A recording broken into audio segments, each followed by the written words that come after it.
This video starts all the way back in December of 2021 when I purchased a PowerBook 145 off of eBay in a non-working condition as a challenge to myself to see if I could restore it. As at the time I had just gotten my PowerBook 170, which was my first 68K Mac, and it was working, but this 145, not so much. It had numerous problems that I'd need to address, and this video will document the long process to get it to where it is now, which is from a dead condition with many issues to a laptop that, while imperfect, is functional and able to be used as a laptop without fear of it breaking. So that's good. Anyway, without any further ado, let's just get started all the way back in December when it arrived.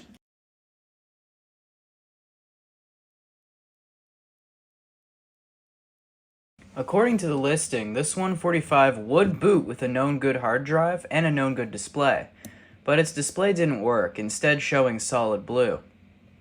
The hard drive was also missing, although it did include a working floppy drive with a boot disk.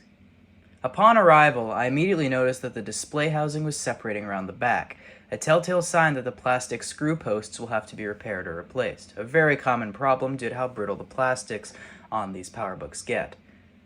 The biggest issue was obviously the display itself. Upon turning it on, I was immediately met with that blue screen. This, at first glance, is a very strange display to see, as these PowerBook 145s have monochrome displays, which shouldn't ever show blue.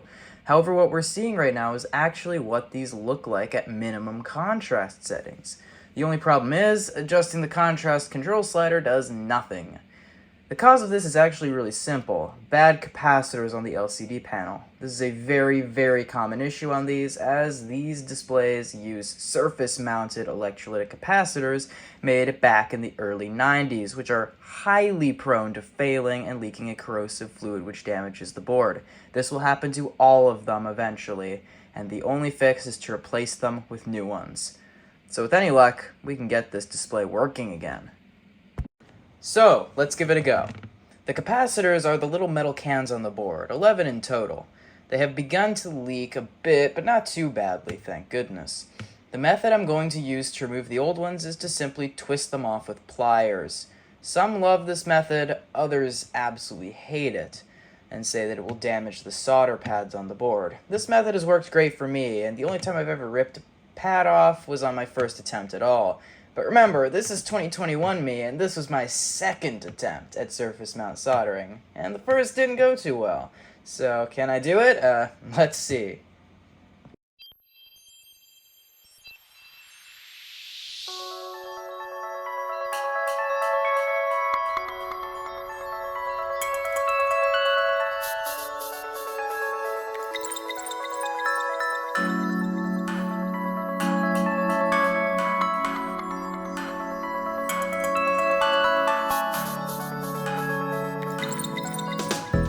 Alright, time to get one out. Happy New Year! New Year's Eve, huh? Yeah. Woo! It's 2022! Let's hope it'll be better than 2021. Yeah.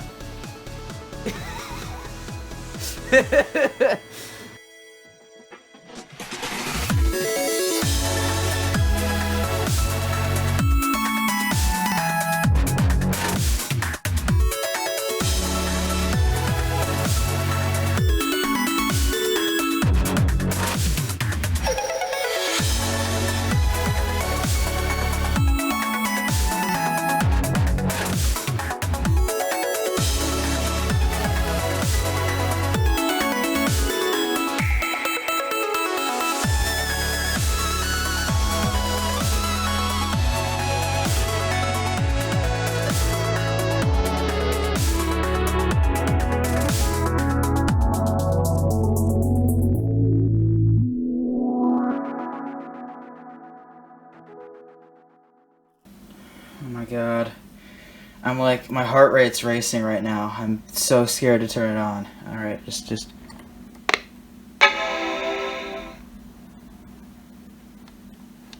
Ooh. I still have zero contrast. The next morning, I put out a post on the 68K MLA Vintage Mac forums and quickly got recommended to give the board a more thorough cleaning. Either it was still dirty or the display cable just wasn't in properly on my first attempt, because after that it started working. So, at this point, I had the display alive again, which was amazing, but we were still far from done. The system still needed a hinge fix, and a hard drive, and more worryingly, the trackball wasn't working after seeing it booted for the first time, so I had some more troubleshooting to do. I managed to trace the trackball problem down to the keyboard, funny enough, through some part swapping with my 170. The issue is that the trackball connects to the keyboard, which connects to the interconnect board, which connects to the motherboard, and somewhere in the keyboard half, or part, it just wasn't connected or something, so I just bought a keyboard off eBay, and that fixed that up. Shortly after, I got in my external raw SCSI, which is a device that uses a Raspberry Pi along with an adapter board to emulate SCSI devices. This allowed me to get the system booted, albeit with all this external stuff hooked up, and I was able to test that it worked. At that point, though, I sort of put things on hold for several months, and it wasn't until August 2022 that I finally came back and finished it. So let's skip on ahead there, where we'll get the hinges fixed and finish up. Here you can see why the display hinges were having issues. The plastic screw posts that the hinge is attached to have fallen to bits. This was poor design from the factory to even build it like this, but the issue has been made a whole lot worse by how brittle the plastic has become after 30 years. The fix, luckily, isn't too complicated. You just have to clip away and sand down the remains of the old screw posts and replace them with a 3D printed part. The sanding took multiple hours, mainly due to me not having a rough enough grit paper, but it should be flat enough now to install the new part. And here it is. You can see here that it has an additional support structure that goes behind the display to help alleviate some stress. I got the part professionally printed at a local place near me using ABS filaments, which should be very strong. It also only cost me around $11, so it is a pretty cheap fix, as long as you can find a place near you that's equally inexpensive. I went ahead and test fit the part in place so that I could draw a line around it in Sharpie to mark where I'd need to put the glue. I'm using two different types, normal super glue and also this Plastruct plastic weld stuff that I found to be very effective on plastics. The main point is that the bond needs to be strong so that the part won't break off the display assembly. I'm using both glues because more is better, and I'm not sure which will hold it on the best, although I assume that goes to the plastic weld.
Well, did the fix work? Yes, it did. I now have one entire 68K PowerBook with functioning hinges.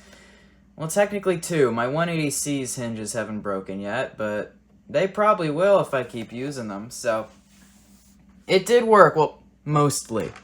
There is one problem.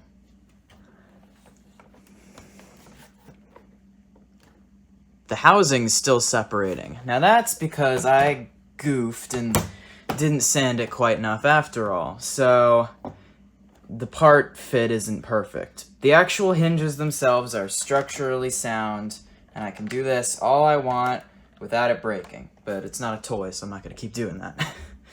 The hinges themselves, the metal part, are a bit stiff, so I need to get some stuff to lubricate them. Other than that, we're pretty much done. So, yeah, it's not in perfect shape. It's got some cosmetic issues. The floppy drive doesn't work. I'm not really bothered about that because I just use my raw SCSI to transfer files on and off. But I've also got a boot device sorted, so let's power it up.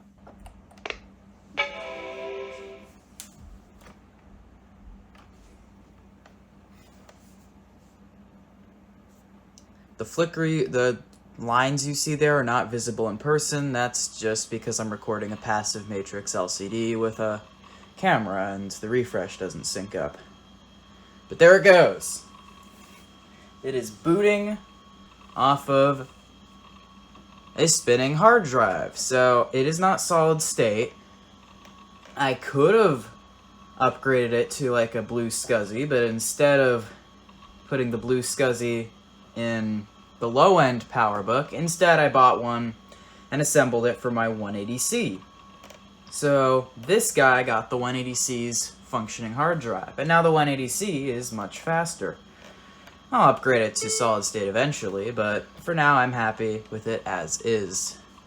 The display looks about as good as a passive matrix screen is going to if I get the contrast just right.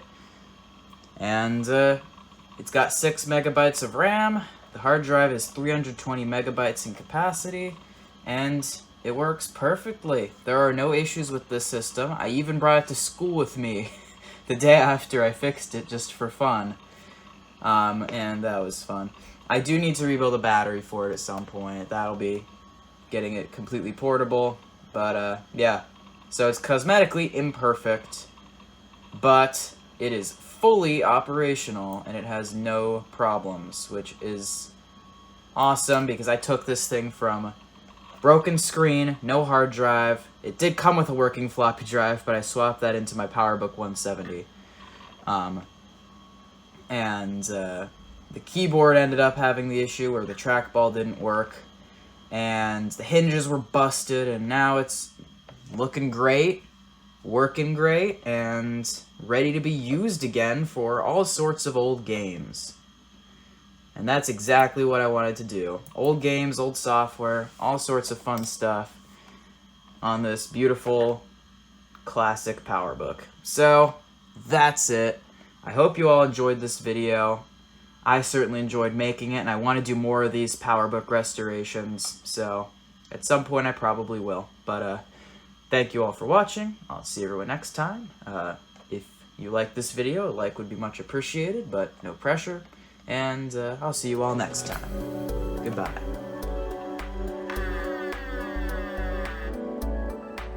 That's concerning.